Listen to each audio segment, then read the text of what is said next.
Hello friends, গত রবিবার post teachers day celebration উপলক্ষে আমি কিন্তু রেডি হয়ে পৌঁছে গিয়েছিলাম আমার স্যারের বাড়ির উদ্দেশ্যে।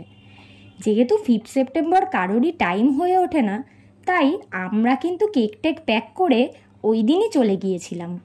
আর ওইদিকে হেনা আর অর্পণও কিন্তু পৌঁছে গিয়েছিল। আর এই দেখো, ঢোকার সাথে সাথেই স্যার কিন্তু আমাদের হাতে স্ন্যাক্স মানে স্যারের ভাষায় যৎসামান্য জল বাতাসা ধরিয়ে দিয়েছিল। আর আমরা সবাই মিলে সেটা খেয়ে নিয়ে স্যারের সাথে বেশ কিছু ছবি তুলে নিয়েছিলাম। যেহেতু এতক্ষণ ম্যাম বাড়িতে ছিলেন না, তাই ম্যাম ফেরার পরই আমরা কিন্তু সোজা চলে গিয়েছিলাম কেক কাটিং পর্বে। মিও আমরে থেকে আমরা একটা বাটারস্কচ কেক নিয়ে গিয়েছিলাম। বাটারস্কচ নিয়েছিলাম এই কারণ স্যার চকলেট ফ্লেভার বা অন্য কোনো ফ্লেভার খুব একটা পছন্দ করেন না, তাই ওটাই নিয়ে গেছিলাম আর স্যার ওটাই কেটেছিলেন।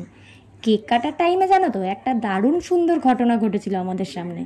কি জানো তো, স্যার যতবারই ক্যান্ডেলটা ফু দিয়ে নেভানোর চেষ্টা করছিলেন, ক্যান্ডেলটা কিন্তু কিছুতেই নিভছিল না। যতবারই ফু দিচ্ছিল ওটা কিন্তু বারবারই রিপিট টেলিকাস্ট তুলে ধরছিল আমাদের সামনে। দারুণ মজা হয়েছিল কিন্তু। যেহেতু আগের ছবিতে ম্যাম ছিলেন না, তাই আমরা কেক টেক খেয়ে নিয়ে আরও কিন্তু বেশ কিছু পিক তুলে নিই স্যার আর ম্যামের সঙ্গে। আর এরপর আমাদের তরফ থেকে স্যারের হাতে আমরা কিন্তু একটা সামান্য গিফট তুলে দিয়েছিলাম। আমরা তিনজনে স্যারকে একটা পোর্টেবল স্টাডি টেবিল গিফট করেছিলাম। যদিও গিফটটা নিয়ে যাওয়ার জন্য স্যার কিন্তু আমাদের বেশ বকাঝকাও দিয়েছিলেন, তবে স্যার যাই বলুক না কেন আমাদের উপহারটা স্যার কিন্তু খুব আনন্দ করেই গ্রহণ করেছিলেন আর বলেছিলেন স্যারের খুব পছন্দ হয়েছে। আর গিফটের র্যাপিং খুলতে গিয়ে কিন্তু এরপর আরেক প্রস্ত কাণ্ড হয়েছিল। গিফটটা এতটাই ভারী ছিল যে স্যার তুলতেই পারছিলেন না। আর গিফটে আমরা এত পরিমাণ সেলোটেপ ইউজ করেছিলাম গিফটটা পুরো র্যাপ করতে, যে গিফটটা ওপেন করতে গিয়ে স্যারের পুরো গলদঘর্ম অবস্থা হয়ে গিয়েছিল। শেষে ম্যামকেও কিন্তু হাত লাগাতে হয়েছিল এই গিফটের র্যাপিং খুলতে গিয়ে।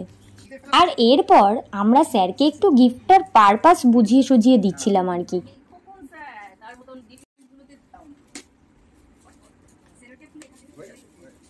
আসলে স্যারকে কলেজের অনেক খাতা চেক করতে হয়, তাই আমরা ভেবেছিলাম যে এই স্টাডি টেবিলটা পেলে স্যারের একটু সুবিধে হবে। আবার স্টাডি টেবিলে কফির জায়গাটাকে দেখে স্যার কিন্তু ভেবে বসেছিলেন যে এটা একটা অ্যাশট্রে। আর যেমন ভাবা অমনি কিন্তু পেছন থেকে ম্যামের বকুনিও জুটেছিল ওনার। যদিও কিন্তু স্যার স্মোক টোক থেকে শতহস্ত দূরে থাকেন। যাই হোক, গিফট কিন্তু একটা খুব সামান্য জিনিস। আমাদের এত উৎপাত যে স্যার সহ্য করেন, এটাই আমাদের জন্য কিন্তু অনেক বড় ব্যাপার।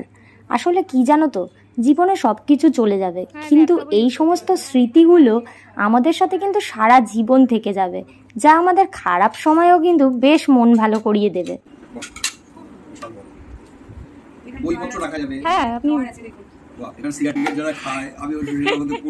না এটা কফি রাখতে পারবেন। আরে বাবা স্কিম কফি আর সিগারেট যারা খায় তারা এখানে গিয়ে রাখে। মন লেগেছে, অসাধারণ, খুব সুন্দর হয়েছে, যখন ইউজ করবে খুব সুন্দর হয়েছে। আর এরপর কিন্তু স্যার আমাদেরকে এই বিরিয়ানি আর ফিরনি খেতে দিয়েছিলেন। এইসব খাবার পর আমাদেরকে কিন্তু ম্যাম আবার নিজে হাতে চাও বানিয়ে খাইয়েছিলেন। যাই হোক, এত সব খেয়ে দিয়ে গল্প গুজব করে আড্ডা দিয়ে অনেক দিন বাদে সবার সাথে দেখা করে কিন্তু একটা দারুণ সন্ধে কাটিয়েছিলাম আমরা। অনেক দিন বাদে সবার সাথে আমাদের দেখা হয়েছিল, তাই সবার মনই কিন্তু আমাদের বেশ ভালো ছিল। গল্প টল্প করে আমরা কিন্তু শেষমেশ ওই দিনের মতো স্যারের বাড়ি থেকে বাড়িতে চলে এসেছিলাম।